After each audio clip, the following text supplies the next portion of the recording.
Coming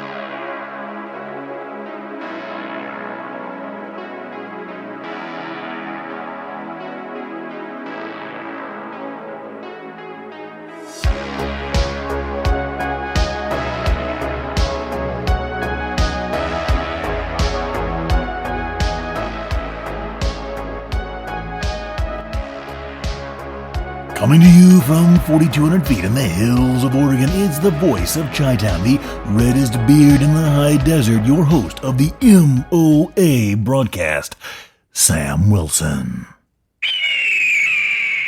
All right, folks, as usual, we've got a fantastic program lined out for you today. No effort was spared to bring you the highest quality content possible.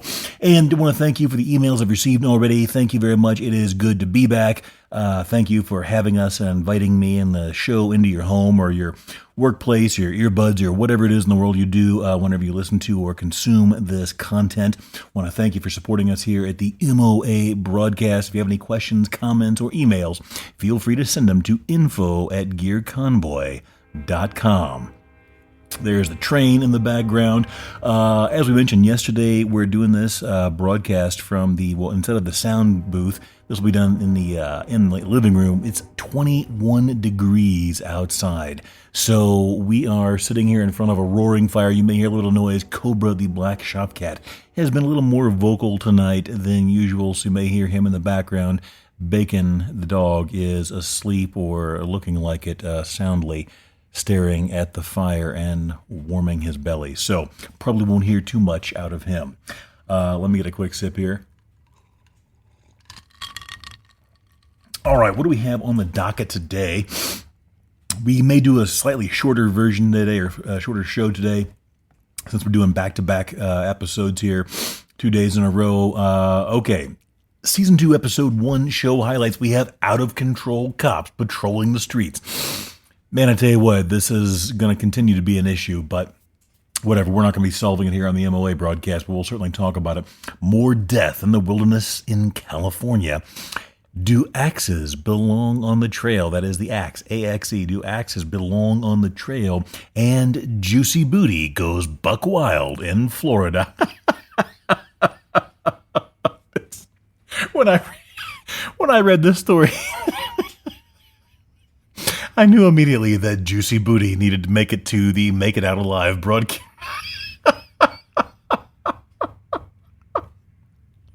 Oh my goodness. Before we even get to that, so if you listened to yesterday's episode, Season 2, Episode 1, this is Season 2, Episode 2, already getting hate mail because of the stuff we talked about, or I talked about with ICE yesterday.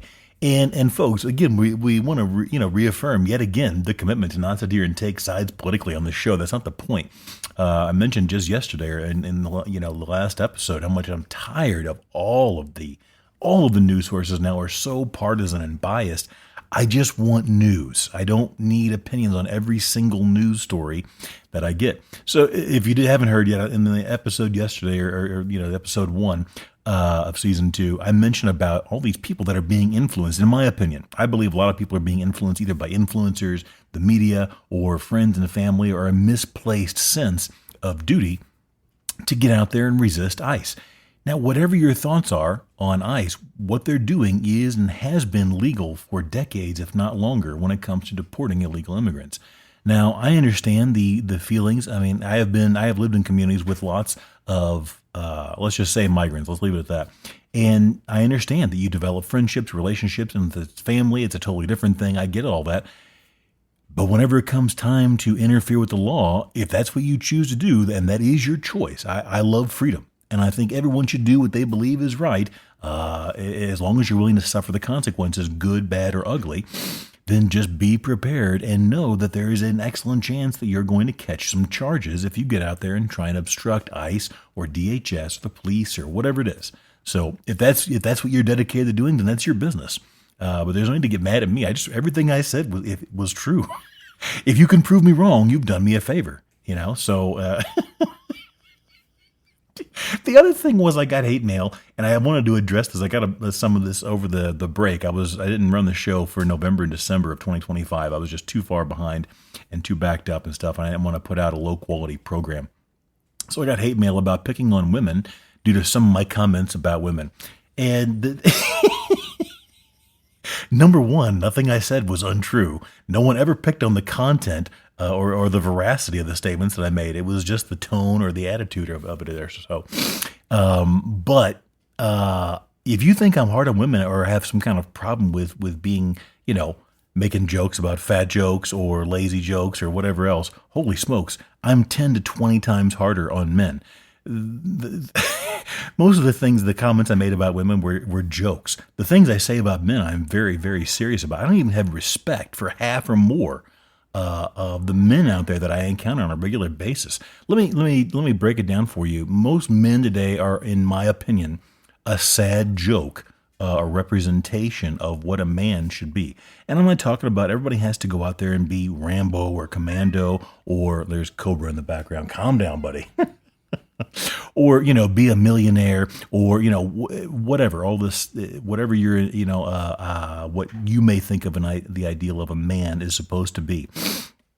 I'm in the custom knife and gun world and so forth. I run in those circles. So in that industry, I encounter a lot of dudes talk about knives, guns, preparedness, outdoors, survival, all this other kind of stuff, training. Let me tell you something. I go to a couple of trade shows and then gun shows and knife shows each year. Okay.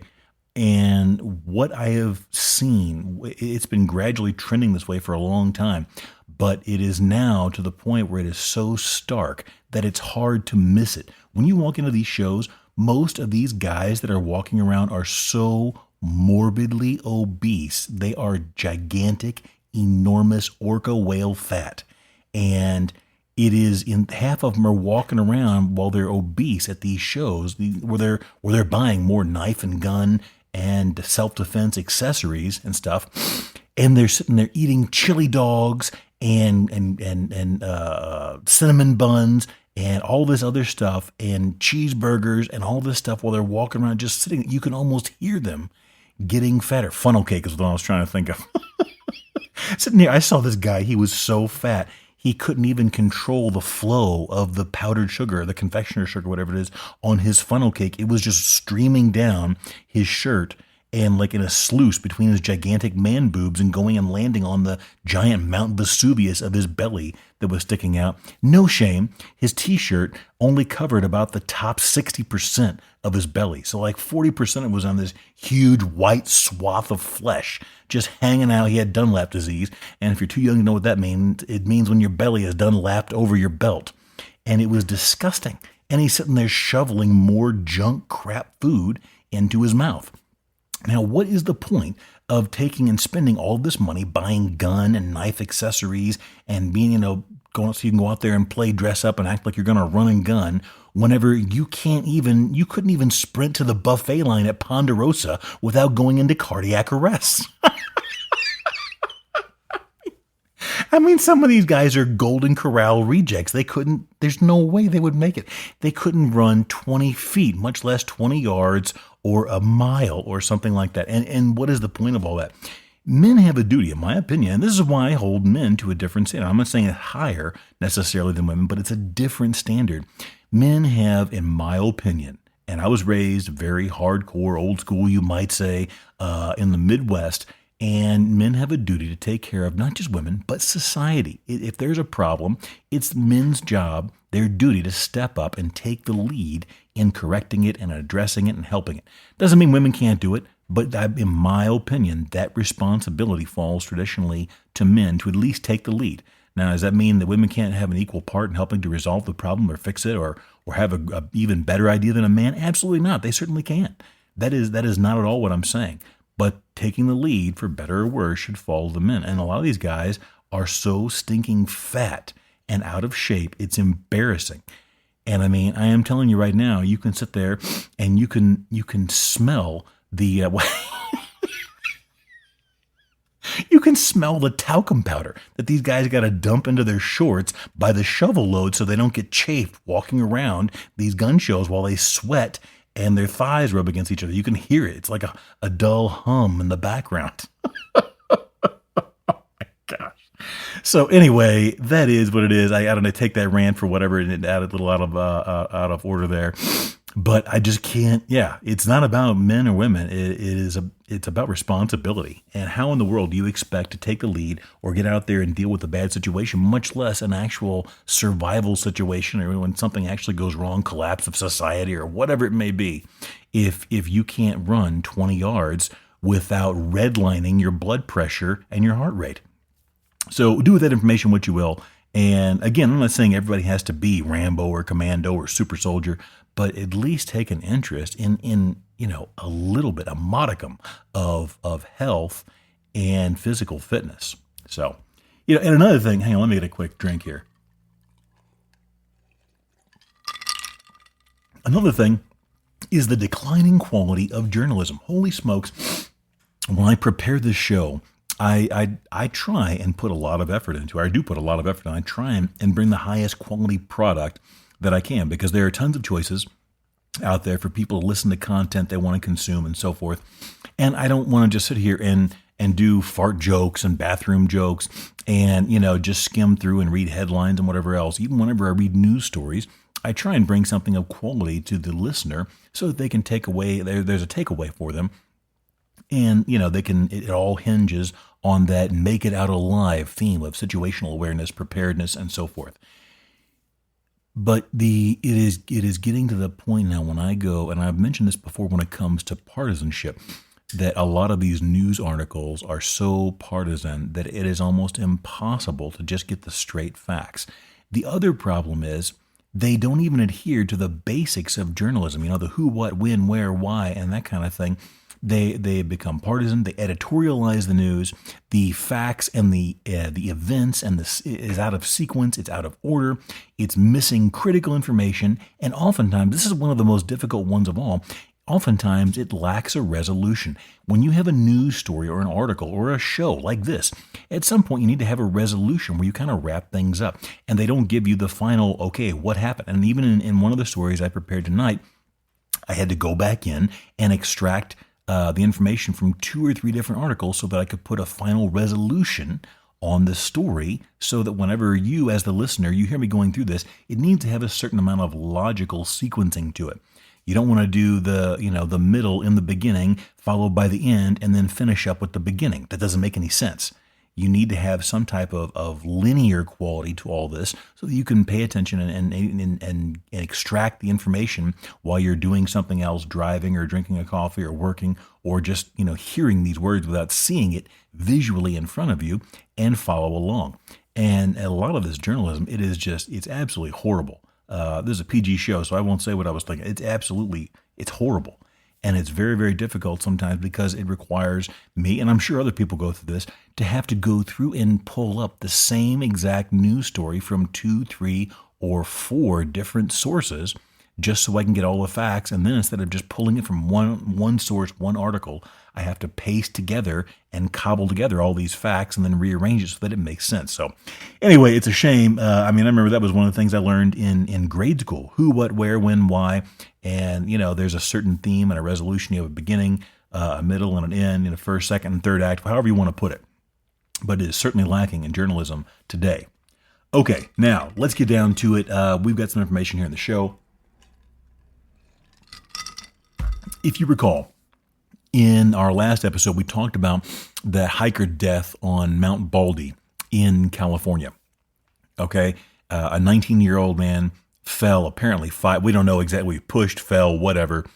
But he did fall 500 feet one way or another and died. And then they found 2 other Guatemalan nationals in this area outside of Los Angeles in California. And so 3 deaths. Now, just 30, 40 miles or 30, 40 minutes away, depending how you want to split it, we go to Riverside County. And I mentioned this yesterday in the last episode, the last show, but didn't have time to get into it. This just happened this past Saturday, I think. Yeah, January 17th. So that would have been around Saturday, I think. Tragic death of a hiker in Riverside County in a remote mountainous area on East State Highway 74 in Enza, Riverside County, that's California. A hiker died on January 17, 2026, after attempting to find friends he believed were lost on a trail. So apparently there were a group of 4 hikers I don't know how big the whole group was because, again, I went through 3 different articles and had difficulty piecing this all together. But there was a group of at least 5 people, at least 5, in this area in Riverside County. 4 of them went out for a hike and they did not return as expected. So a 5th member of their party, now I don't know if he was there by himself at the trailhead or what, but he became worried about the hikers, his other 4 buddies, and he went out alone to try and locate them. Unfortunately, it did not work out for him. The Riverside County Sheriff's Aviation Unit and Riverside Mountain Rescue Unit were called to the area that evening. They located and airlifted the original 4 hikers who got lost or didn't return or whatever in the world happened to them. They airlifted them to safety, and they were taken for medical evaluation. However, later in the search, they found the 5th hiker, the one who went out looking for. This was the would-be rescuer, dead at the bottom of a steep, approximately 150-foot rock face. He was pronounced dead at the scene. Now, unfortunately, this is too early in the whole timeline of events. Man, that fire feels so good. I just looked at the thermometer or the thermostat, whatever. It is 84 degrees in here, and that may sound hot, but I had just stepped outside prior to starting the show, and it was 21 degrees. And while it's nowhere near as cold as it gets out here, that is enough to get your attention.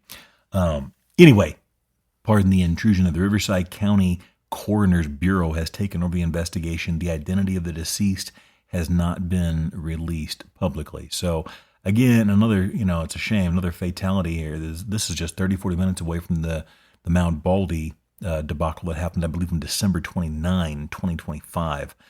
There were 3 fatalities there. And again, we try and insert a what's the takeaway at the end of all this thing. Honestly, I don't know exactly what happened, so it's hard to provide some sort of synopsis or takeaway for this whole thing or critique it. Obviously, sympathy for the young man and his family and friends and whatever else was involved. There's just not enough information to really form a lot of conclusions yet based on what I saw. But if nothing else, if you don't know what you could do better, at the very least, you got to be careful out there, man. The wilderness is still extremely dangerous.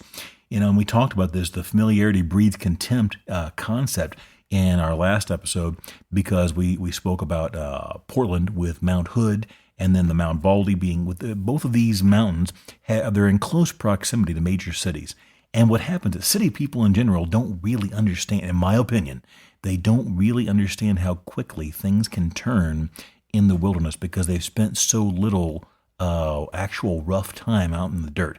They go out and they do a day hike and they think they're rolling around the dirt and they're living the country life and so forth. Or they go to a hayride or a bonfire or they go visit a farm and they think they understand what it's like. And I'm not saying it's some unknowable thing or some great mystery of the wilderness. I'm just simply saying that unless you spend time out there, hunters, fishermen, and people that spend a lot backpacking, hiking, and that live in that environment realize how dangerous the wilderness can be. It'll take your life in a heartbeat. Things like falls, exposure, drowning, wild animal attacks, all these kind of things that you may not ever encounter in 50 day hikes. All it takes is for one of these things to go wrong and multiple people wind up dying like we saw here. So, you got to be really careful. That's for the situational awareness. And again, if you're new to the show or you've never heard that expression before, situational awareness is a very simple concept. It simply means being aware of your surroundings, thinking about what could happen, what could go right, what could go wrong, and then how would you react and be prepared for that. But really, it boils down to thinking ahead and preparing. It really is that simple. And, sometimes bad things happen no matter what you do. That you can do all the preparation in the world and bad things happen. It doesn't work out. That is just a sad fact of life and death, especially in the wilderness. Somebody once said, if you're going to get frisky with Mother Nature, bring protection because you never know when it's going to go bad. And when it does, it can go very, very bad. But those risks are amplified and multiplied whenever you are not prepared and you haven't thought about I've been hiking and backpacking with people who were bringing canned goods. They didn't have things like flashlight or a knife or a reliable fire starting device or any at all know-how. And I know I phrased that improperly, but any know-how at all to start a fire, to build shelter, to, any of these things. It's scary.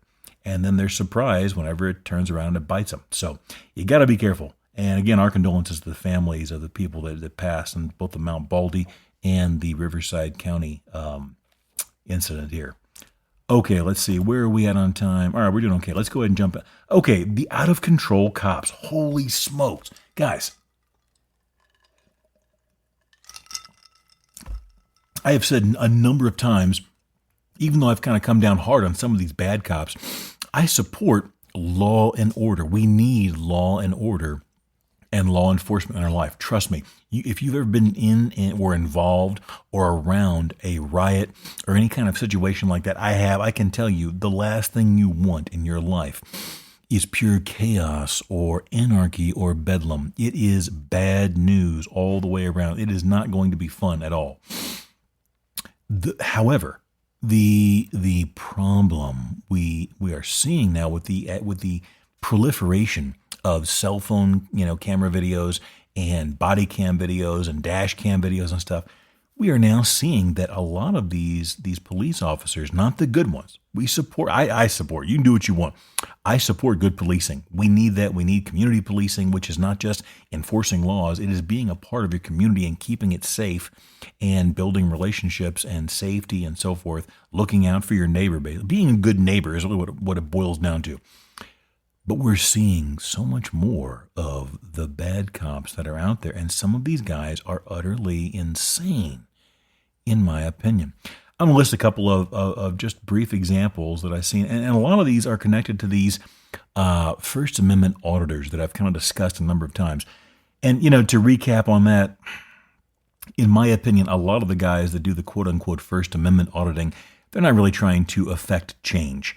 They're just trying to get clicks. They're trying to sell ads on their YouTube or their social media videos, in my opinion, and build an audience and so forth. The ones that are really trying to affect change are the ones that are not going out and just antagonizing or provoking people. There are some of these guys that go out in groups of like 3 or 4 of these First Amendment auditors, and they all have cameras with masks on, and they're like swarming people the minute they pay them any attention, and they try and provoke them into a fist fight or a shoving match or a pepper spray or whatever. But the ones that are trying to make and affect real change that's beneficial to the average common man, so to speak, are the ones that then follow up. If there's a complaint to be filed, if there's a lawsuit to be filed, and they do the hard part afterwards. Getting the video is the easy part. Following it up and doing the part that actually makes a police department, discipline someone who's out of control or follow up on charges that may not have been, just or right or so forth. That's the hard part. Okay. So there's a channel that I get on YouTube that I watch occasionally, and I got to say, I don't usually plug products or services, but I got the YouTube Premium because I was at a trade show one time and I was playing music in the background. Long story short, it kept interrupting with ads, and I wanted to download a certain piece of music and put it on loop, and the easiest way to do it was to do the YouTube Premium. It's like $13. I got to say, I highly recommend it. I never thought I would get it, but not just because it's $13 a month, but just I don't like subscriptions. I don't like services, but it gets rid of all the ads. So if you watch a lot of stuff on YouTube, unless there are ads that are inserted by the program itself, it gets rid of the ads and stuff, and it lets you just watch the show uninterrupted. You can also turn off your phone or your device, put it in your pocket, and still listen to your earbuds and so forth, and do it that way, which I like a lot because I like to have something that I can listen to in the background while I'm working and doing things. Anyway, there's a channel called Audit the Audit. They got a really big following, like 1 million or something followers or whatever. And what they do is, instead of just doing this thing where they go out and provoke the police, they show you the video clip and body cam and all this stuff, and then they provide a narration and dig into the actual laws that are involved and what laws, policies, and so forth were either violated or affirmed or whatever else. And you learn something from the whole thing. Okay, so Audit the Audit, they had a couple of different videos that I enjoyed recently, and a couple of them were the guy that I mentioned this in the last episode. This guy was out there with one of those propane torch things like you use to melt ice in your driveway. He was singeing the weeds underneath his FCC-approved ham radio antenna tower, okay? And so cops, somehow somebody called the cops that he was, I don't know, doing a weed fire or whatever. And the cops showed up, and within, I don't know, like 30 seconds to a minute, they arrested this poor old dude. He's like 76 years old or 67, I don't know. He's an older gentleman, elderly gentleman. Within a minute or two of being there, they arrested him for arson, for singeing weeds on his own property in broad daylight. And it's not even funny, but the insanity of this scenario of arresting, and can you imagine somebody pulling up and arresting your grandpa for burning weeds on his own yard in broad daylight with a propane torch? We're not talking about an open fire or like, a bonfire or a weed fire, trash fire, whatever. He's just got this thing that's just putting out a flame and singeing weeds, and he winds up in handcuffs in the back of a cop car inside of 2 minutes. It's insane. That was another one. What was this guy had a parking dispute with the lawnmower dude who's going around mowing lawns. Excuse me. He's mowing lawns and doing weed control and whatever in this subdivision or a cul-de-sac or whatever. Somehow he was a crusty old man. I'm gonna be honest. He was a little bit he was a little sassy and feisty, but he got into some kind of parking dispute with this guy. Somebody called the cops, and long story short, within a few minutes of showing up, the cops had barged into his house and arrested him inside of his home for a parking offense that they didn't even witness. And that happened with the guy singeing his weeds too. They wound up pushing the guy into his own home, and they I believe it was inside of his house. At the very least, he was on his porch. And you're getting arrested on your own property for these minor offenses. It is insane. And the last one was, I just saw this guy, and in some of these cases, the people do follow up. One of those, the guy that, for the parking offense thing, the cop did wind up getting fired. He either resigned or got fired or whatever else in discipline, it was utterly insane, in my opinion, when I see these videos of where they're acting. And then this other guy this just happened recently. He was driving, a cop followed him for like 5 miles, wound up pulling him over and ultimately arresting him for crossing a solid white line. Okay? He called it, I forget what he called it, violating a traffic control device or something. But he crossed a solid white line. That's all he did. He wasn't driving like a maniac. He wasn't like, drinking out of a Jack Daniels bottle and tossing empties out of the window as he's flying down the highway. He crossed a solid white line, and he pulled this guy over, and the guy asked for his name and badge number and stuff, and the cop got so butthurt and into his feelings that he arrested the guy. And to show you that I'm not making this up, the guy wasn't being, the cop was out of control. The on-duty, the OIC, officer in charge, whatever they call it, I don't know, each department's got a different name for it, but the sergeant or lieutenant or supervisor, whoever he was that had control of this, he kicked the arrest and knocked the guy loose because he didn't think it was a valid reason to arrest somebody, and it wasn't. Can you imagine driving down the road and getting arrested for crossing a solid white line? The guy wasn't speeding. He didn't blow a stop sign. He didn't run a red light. He crossed a solid white line, allegedly, according to the cop.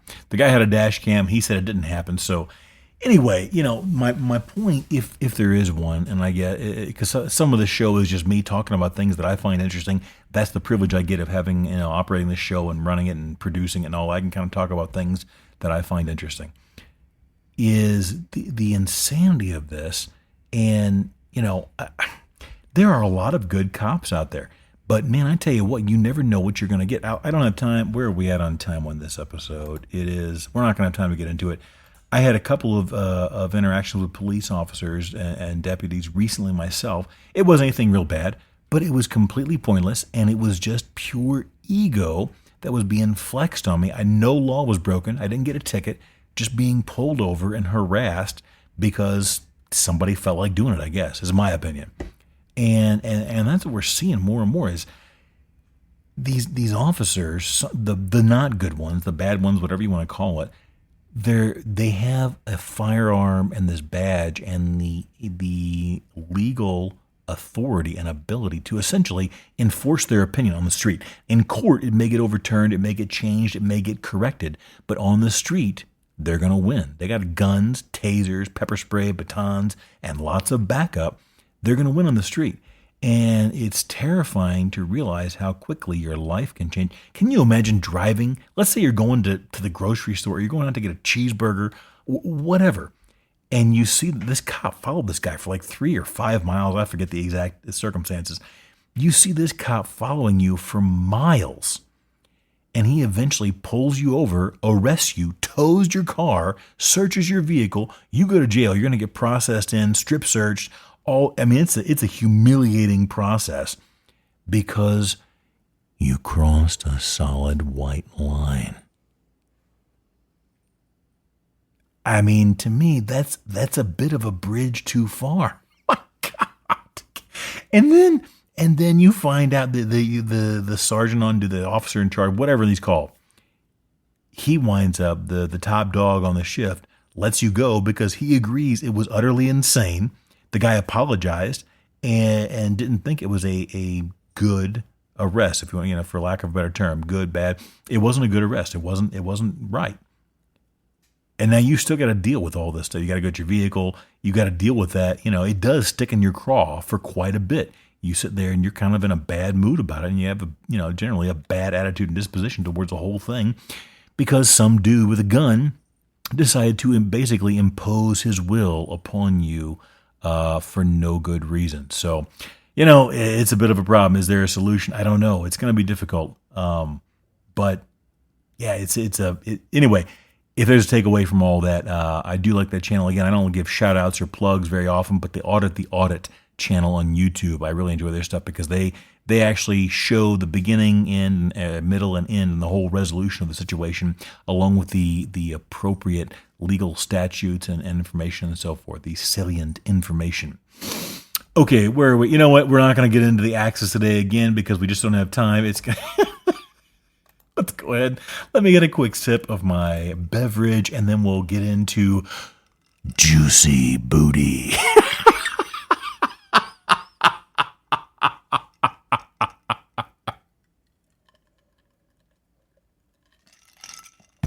Okay, folks, we go to Miami, Florida.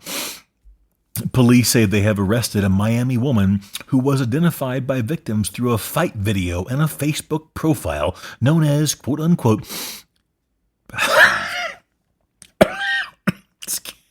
known as, quote unquote, juicy booty. This article or story comes to us from WVSN.com. According to the arrest report, Denisha Octavia Woods.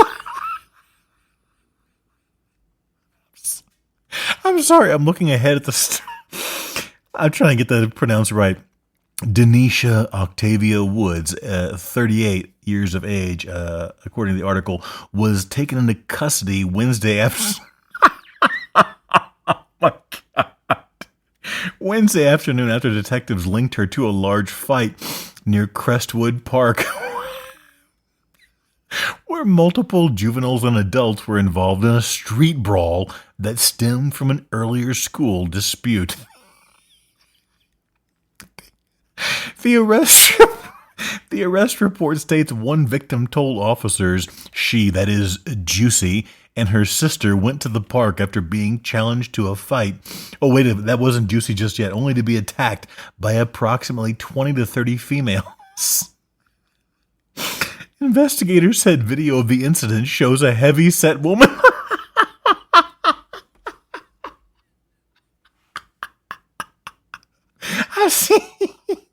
I saw the pictures. I saw the pictures. Let me just say the newspaper is being very kind. A heavy-set woman striking two victims with a metal baseball bat, causing injuries including a closed fracture of the top of the shoulder blade. Holy crap.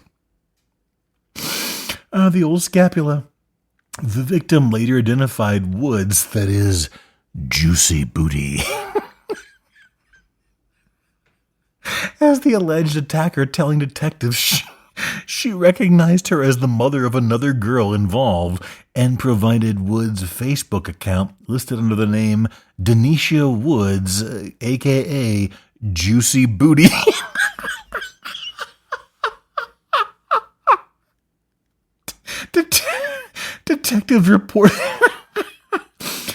Detectives reported that the victim positively identified Juicy in a photo lineup.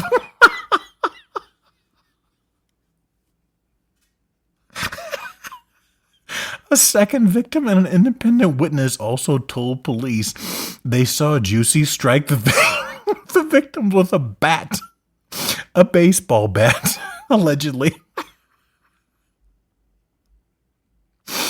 Woods, a.k.a. Juicy Booty, was arrested near Northwest 12th Avenue and 29th Street. She later denied the allegations, telling detectives she was not present during the incident, according to police. Ms. Woods, a.k.a. Juicy Booty, we wish you the best in your legal situation. Denisha Octavia Woods, a.k.a. Juicy Booty, faces charges of aggravated battery with a deadly weapon and aggravated child abuse, according to authorities. That's gonna do it, folks. Remember, don't wait to prepare for an emergency, and if you wait, it may be too late. If you don't make it out alive, you don't make it out at all. Stay safe out there, folks.